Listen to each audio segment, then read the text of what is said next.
ಅಮ್ಮ, ನಿನ್ನ ಮನಸ್ಸಿನಲ್ಲಿ ಏನು ನೋವಿದೆ, ಏನೆಲ್ಲ ಕಷ್ಟಗಳಿದ್ದಾವೆ ಅಂತ ಆ ತಾಯಿ ಹತ್ರ ಹೇಳ್ಕೊಂಡು ಭಕ್ತಿಯಿಂದ ಕಾಪಾಡಮ್ಮ ಅಂತ ಕೇಳ್ಕೊಳಮ್ಮ. ನಾವು ಇವತ್ತು ಬಂದಿರೋದು ಹೊಸಕೋಟೆ ಕಂಬಳಿಪುರದ ಶ್ರೀ ಕಾಟೇರಮ್ಮ ದೇವಸ್ಥಾನಕ್ಕೆ. ಇಲ್ಲಿಗೆ ಬಂದಂಥ ಭಕ್ತಾದಿಗಳು ತಾಯಿ ಬಗ್ಗೆ ಏನು ಹೇಳ್ತಾರೆ ಕೇಳೋಣ ಬನ್ನಿ. ತಾಯಿ ಕೈ ಬಿಟ್ಟಿಲ್ಲ, ನಮ್ಮನ್ನ ಅಷ್ಟೇ ಚೆನ್ನಾಗಿ ಕಾಪಾಡ್ಕೊಂಡು ಬಂದಿದ್ದಾಳೆ. ಇದೆ ಆರೋಗ್ಯ ಮಕ್ಕಳೆಲ್ಲ ಎಜುಕೇಶನ್ ಎಲ್ಲ ವರ್ಷಗಳಿಂದಾನೇ ಬರ್ತಾ ಇದ್ವಿ. ಅನ್ಕೊಂಡಿದ್ದ ಕೆಲಸಗಳೆಲ್ಲ ಆಗ್ತಾ ಇದೆ. 100% ಆಗ್ತಾ ಇದೆ ಅಂತೆ. ಬೇರೆ ಬೇರೆ ಜಿಲ್ಲೆಗಳಿಂದ ತಾಲೂಕುಗಳಿಂದ ಕೂಡ ಇಲ್ಲಿ ಬಂದು ತಾಯಿ ದರ್ಶನ ಮಾಡ್ತಾ ಇದ್ದಾರೆ.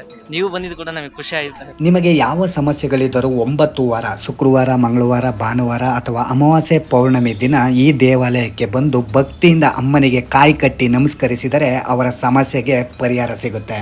ಪ್ರತಿನಿತ್ಯ ಸಾವಿರಾರು ಭಕ್ತಾದಿಗಳ ನಂಬಿಕೆ, ಯಾಕಂದರೆ ಇಲ್ಲಿ ನಡೆಯುತ್ತಿರುವ ಅಮ್ಮನ ಪವಾಡ. ಹಾಗೆಯೇ ಪ್ರತಿ ಅಮಾವಾಸ್ಯೆಗೂ ಪ್ರತ್ಯಂಗಿರ ಹೋಮ ಇರುತ್ತೆ. ಶತ್ರುಬಾಧೆ, ಆರೋಗ್ಯದ ಸಮಸ್ಯೆ, ಗಂಡ ಹೆಂಡತಿಯರ ಕಿರಿಕಿರಿ ವ್ಯವಹಾರದಲ್ಲಿ ತೊಂದರೆಗಳಿಗೂ ಇಲ್ಲಿ ಶಾಶ್ವತ ಪರಿಹಾರ ಸಿಗುತ್ತೆ.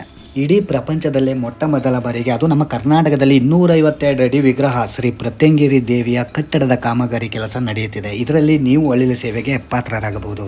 ಬಂದಂಥ ಎಲ್ಲ ಭಕ್ತಾದಿಗಳಿಗೂ ಅನ್ನ ಸಂತರ್ಪಣೆ ಇರುತ್ತೆ. ಈ ಕಾಟೇರಮ್ಮ ದೇವಸ್ಥಾನ ಇರೋದು ಹೊಸಕೋಟೆ ಕಂಬಳಿಪುರದಲ್ಲಿ. ಅವರ ನಂಬರ್ ಕೂಡ ಹಾಕಿರ್ತೀನಿ. ದೇವಸ್ಥಾನದ ಬಗ್ಗೆ ಹೆಚ್ಚಿನ ಮಾಹಿತಿನ ತಿಳಿಸ್ಕೊಡ್ತಾರೆ, ಹಾಗೆ ಲೊಕೇಶನ್ ಕೂಡ ಕಳಿಸ್ಕೊಡ್ತಾರೆ. ಎಲ್ರಿಗೂ ಒಳ್ಳೆಯದಾಗಲಿ.